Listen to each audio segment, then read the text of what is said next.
देखिए hello student, आज देखिए यानी कि VBI की यानी कि सेकेंड पार्ट अर्थशास्त्र का यानी कि आ चुके हैं। ये 12th का ही है, इसी का है 12th का ही पार्ट 2 है ये, और पार्ट 1 अपलोड कर दिया गया था। लिखा हो कि 6 नंबर क्वेश्चन है, सरकारी बजट क्या है। क्या है सरकारी बजट क्या है? तो हम लोग जानते हैं कि हमारे यानी कि सरकार के थ्रू जितने भी कार्य किया जाते हैं वो बजट के अंतर्गत ही किया जाता है। ठीक है, और हम लोग जानते हैं इस बजट को वित्त मंत्री प्रस्तुत करते हैं। और जब बजट हम लोग यहाँ कहते हैं ना कि हम लोग कहते हैं ना कि जनरली कहते हैं ना कि मुखिया फंड में कितना है, तो 40 लाख रुपया मान लीजिए। इकाई दाई सैकड़ा हजार 10,000 लाख 4 लाख हुआ, 40 लाख कहा जाए मुखिया फंड में पैसा है। और इस फंड जब फंड आती है ना, तो इस फंड में कहा जाता है कि आपके पास इतने काम है अपने आपके समाज में, आप अपने काम के अनुसार से क्या करें, अपने कामों को पूरी करें। तो हमारी बजट है 40 लाख की। मुखिया की बजट कितनी है? 40 लाख की। और ये बजट के अनुसार से वो क्या कर रहा है, जितने भी काम हैं वो अपना पूरी कर रहा है। अगर ये बचा तो वो वापस कर सकते हैं, पर वापस लोग करते नहीं है। ठीक है, वापस नहीं करते हैं, पर इसको वित्त मंत्री प्रस्तुत कर देता है अपना जितना चाहे, प्रति वर्ष वो प्रस्तुत करता है। ठीक है, ये इतना आपकी बजट है और इतने बजट के अनुसार से आप जितना काम कर सकते हैं। ठीक है, तो ये सरकारी बजट मतलब सरकार के थ्रू किसी भी प्रकार का काम किया जाता हो, चाहे हमारे MP हो, विधायक हो, संसद हो, जो भी हो, चाहे वो कोई भी मंत्री हो। ठीक है, उनको यानी कि फंड मिलती है, उस फंड के अनुसार से जितना काम करना चाहे वो कर सकता है, पर अपने बजट को देखते हुए कि मेरी पैसा यहाँ तक है और इतने खर्च करना है, इतने से ज्यादा हम खर्च नहीं कर सकते, क्योंकि उनके पास पैसा होगा ही नहीं। उसी तो बजट कहते हैं। हम लोग कहते हैं ना, कभी कभी हम लोग अपने भाषाओं में गाँव में क्या कहते हैं कि आपकी औकात क्या है, आपकी हैसियत क्या है। तो सरकार के यानी कि मुखिया की हैसियत कितनी है? ओनली 40 लाख बजट है, इतने हैसियत है, इससे ज्यादा वो खर्च नहीं कर सकता। तो ये आपको ये समझ में आ गई, सरकारी बजट कहा जाए, कोई दिक्कत नहीं होगी, बात समझ में आ गई।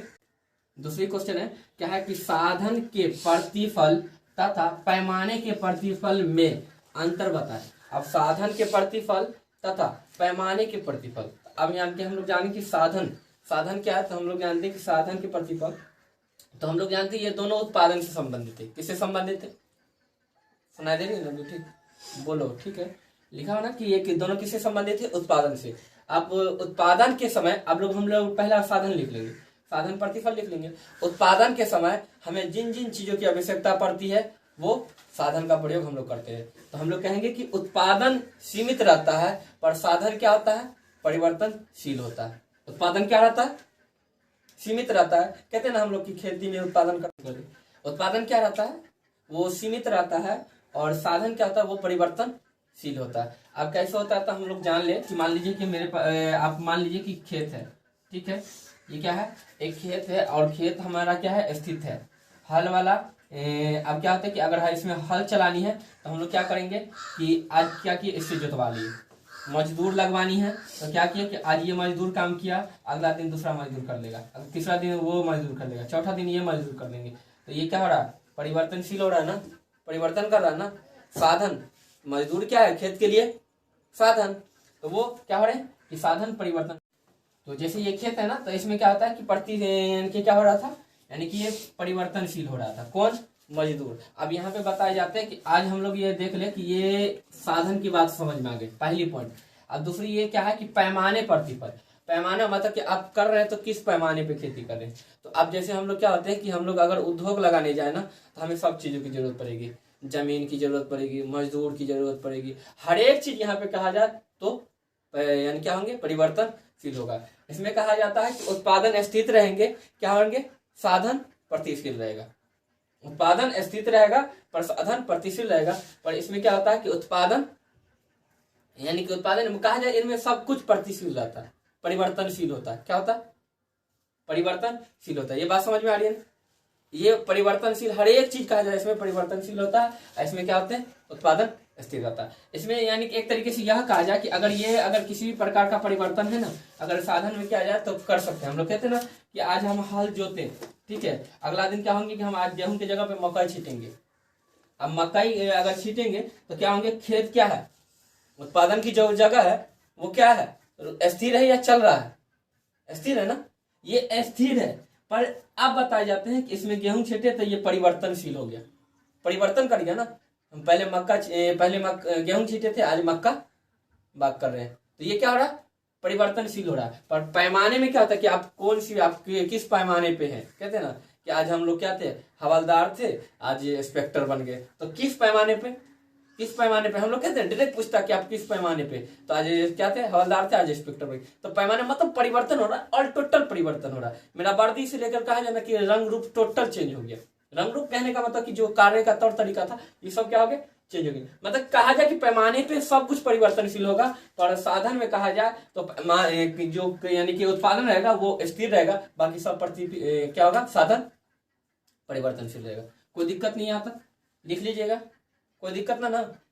चलिए अगले देखते हैं, क्वेश्चन लिखा हुआ है, स्थिर तथा परिवर्तन लागतों में भेद मतलब अंतर होता है, ठीक है। तो अब स्थिर लागत, तो अब कहा जाता है कि स्थिर लागत वैसा लागत, स्थिर लागत मतलब वैसा लागत कहा जाता है कि जब, जैसे हम लोग मान लें कि जमीन है, एक जमीन है, और ये क्या होंगे कि अगर रेट बढ़ेगा जमीन की वैल्यू बढ़ेगी, रेट घटेगा जमीन की वैल्यू मान लो घट रही है। अब जैसे क्या होता है कि हम लोग, ये स्थिर है, जमीन स्थिर है या चल रहा है, जमीन स्थिर है।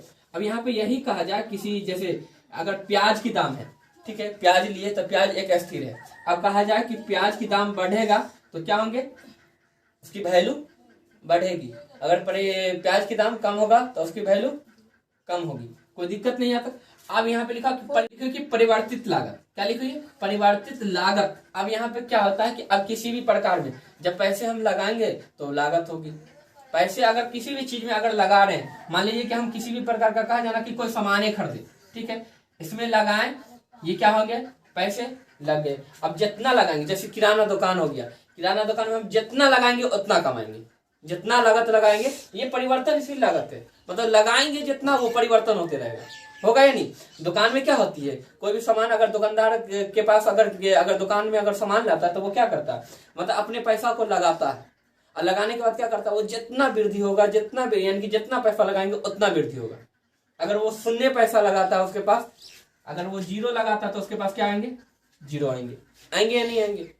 अगर वो कहा जाए कि 10 रुपया लगाता है तो निश्चित है वो 2 रुपया मुनाफा देखता होगा, 12 रुपया देखता होगा। अगर 10 रुपया लगाता है तो वो सोचता होगा कि हाँ 2 रुपया मिलेगा, पता कि थोड़ा सा ज्यादा लगा तब तो वृद्धि हुआ। ये परिवर्तनशील होता है। दुकान में क्या होती है, परिवर्तनशील लागत। दुकान में परिवर्तनशील लागत जनरली कहा जाए तो काफी ऐसे भी सामग्री होते हैं दुकान में भी जो स्थिर लागत कहलाता है। क्या कहलाता है, स्थिर लागत। जो मतलब कि क्या होता है कि सामान अगर लगा दिए तो अगर वो सामान स्थिर है पर उसकी वैल्यू कभी बढ़ती है कभी घटती है, कभी बढ़ती है कभी घटती है। पर इसमें ऐसा नहीं होता है, इसमें लगाएंगे तो बढ़ेगा ही, इसमें जितना लगाएंगे उतना बढ़ेगा, कोई दिक्कत नहीं। इसमें जितना सामान लेंगे उतना वृद्धि होगी, ठीक है। पर इसमें क्या है, ये स्थिर लागत है, इसकी वैल्यू के अनुसार से इसकी जितनी वैल्यू बढ़ेगी उतना पैसा मिलेगा, ठीक है, उतना लागत हम लोग लगा सकते हैं। कहते हैं ना जमीन की, अगर किसी को जमीन खरीदना होता है तो वो क्या करता है कि वो जमीन वहां पे बेहतर है, ठीक है, क्या है, बेहतर है, तो वो क्या करेंगे, अधिक पैसे लगा के वो क्या करेंगे, जमीन लेंगे, क्योंकि जमीन की पैसे वैल्यू है। अब वो स्थिर लागत हो गया, उन्होंने ले लिया, अब उसमें उसके क्या होंगे कि वो घर बना ले, कुछ भी कर दे तो और वृद्धि कर देगा उसमें, तो स्थिर लागत वो हो गया। और दुकानदार को हम लोग कहेंगे परिवर्तनशील लागत हो, वो जितना लगाएंगे उतना कमाएंगे, नहीं लगाएंगे नहीं कमाएंगे, जीरो शून्य कमाएंगे, कोई दिक्कत नहीं। लिख लीजिएगा यहाँ पर। जैसे आपकी 9 नंबर क्वेश्चन है, लिखा कि व्यवसाय बैंक की परिभाषा दीजिए और उसके, ठीक है, प्रमुख कार्य का उल्लेख करें। अब जैसे हम लोग देखें कि व्यवसाय बैंक है क्या, तो वैसा बैंक जो व्यवसाय के लेकर, व्यापार को लेकर, उसके लाभ के लिए, पहला नंबर बैंक के अंदर हम लोग जानते हैं बैंक होती है, ठीक है, और लाभ के लिए वो बैंकिंग प्रणाली करता है, मतलब लोगों को ऋण देता है, ठीक है। इसी तरीके से व्यापारी व्यक्तियों के लिए जो ऋण प्रदान करता है, व्यापारियों के लिए जो ऋण देता है, और व्यापारियों के लिए मतलब कि खेती बाड़ी के लिए कितना दिनों के लिए ऋण दिया जाता है, तो अल्पकालीन ऋण, मतलब कहा जाए ना कि 6 से 7 महीना, मुश्किल से 1 साल तक के लिए ऋण देता है। कौन, व्यवसायी बैंक, ठीक है, बैंक के अंदर व्यवसायी बैंक की व्यवस्था होती है और वो ऋण की व्यवस्था करता है, जिसे व्यवसाय बैंक क्या करता है, ऋण देता है, जिसकी वजह से उनकी बैंक प्रणाली चलती है। तो व्यवसाय बैंक कहा जाए तो लिख लीजिएगा, वैसा बैंक जो व्यवसाय के लिए ऋण प्रदान करता हो, चाहे वो अल्पकालीन हो, दीर्घकालीन हो, किसी भी प्रकार का कालीन यानी कि समय हो, पर व्यवसाय के लिए ऋण देता हो, तो व्यवसाय यानी कि क्या कहलाएंगे, व्यवसाय बैंक कहलाएंगे। हम लोग जानते हैं कोई कोई कारखाना खोलता है तो 5-5 साल के लिए ऋण लेता है, तो उसे दीर्घकालीन कहा जाएगा ना। 5-5 साल के 10-10 साल के लिए कौन क्या करता है, ऋण लेता है, ठीक है, तो उसे यानी कि दीर्घकालीन। और हम लोग जानते हैं छोटी मोटे उत्पादन किसान सब क्या करते हैं, मुश्किल से 6 महीना, साल भर, 2 साल, 1.5 साल के लिए ऋण लेता है, तो इसे अल्पकालीन ऋण कहेंगे कि कम समय में यानी कि क्या होता है, वापस कर देता है। अब इसके बाद इसके कार्य, तो कार्य क्या है, तो यहाँ पे देखिए पहले लिखे हुए जनता से जमा स्वीकार करना। अब जनता क्या करता है कि जितने भी व्यवसाय बैंक वाले देखिएगा कि उत्पादन करता है ना, तो वो अपना जमा करता है जाके कहाँ, बैंकों में जमा करेंगे कि ये मेरे खाता में जमा कर दीजिए, ये मेरे यानी कि व्यवसाय यानी कि वो अपना बताता है और वो खाता खुलाते हैं, जिसे हम लोग कहते हैं चालू खाता,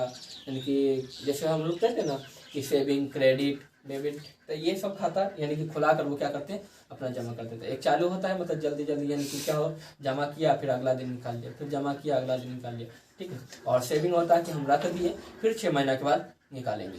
तो जनता यानी कि क्या करता है, जनता का स्वीकार करता है कौन, व्यवसाय बैंक, क्या, जमा। अब यहाँ पे लिखा हो कि ऋण एवं क्या है, अग्रिम यानी कि प्रदान करना, ठीक है। अब यहाँ पे कहा जाता है कि ऋण हो या उनको समय प्रदान करना, तो कौन करता है, बैंक क्या करता है, ऋण प्रदान करता है। तो हम लोग पहले जान चुके व्यवसाय बैंक क्या करता है, व्यापारियों के लिए ऋण प्रदान करता है, जो व्यवसाय करना चाहता है उसे ऋण प्रदान करता है। यहाँ तक कोई दिक्कत नहीं। अब यहाँ पे लिखो कि विदेशी व्यापार की वित्त प्रदान करना। अब विदेशी व्यापारियों से क्या करता है, ये वित्त प्रदान करता है। जैसे हम लोग जानते हैं कि वित्त का अर्थ क्या होती है कि एक तो विदेशी यानी कि व्यापारियों के साथ ये क्या करता है, वित्त प्रदान करता है, मतलब संबंध बनाता है, जिसकी वजह से उन्हें यानी क्या होता है कि पैसे लेन देन में कोई दिक्कत नहीं होती। कोई भी विदेशी व्यापारी आएगा तो वो वहां से आएगा तो यहाँ अपनी जितनी भी पूंजी लगाए हो पूंजी को अपना ले सकता है। हम लोग जानते हैं विदेशी व्यापारी, हमारे यहाँ काफ़ी ऐसे व्यापार है जो विदेशी व्यापार है, और उनसे भी अपना वो भी क्या करते हैं यानी कि संबंध बनाते हैं और बैंकों से लोन लेते हैं, ठीक है। हम लोग काफ़ी ऐसे देखेंगे। आगे लिखा हुआ देखिए चौथा क्या है, तरलता की आपूर्ति। जैसे क्या है, किसी भी प्रकार के व्यक्ति अब जहाँ भी यानी कि कहते हैं ना किसी भी प्रकार का निर्यात कर देना, आयात कर देना। अब व्यापारी यानी कि व्यवसायी बैंकों से यानी क्या था कि कोई सामग्री यानी कि आया और उसे संतुष्टि प्रदान किया, इनका कार्य क्या है, उसको संतुष्टि प्रदान कर देना।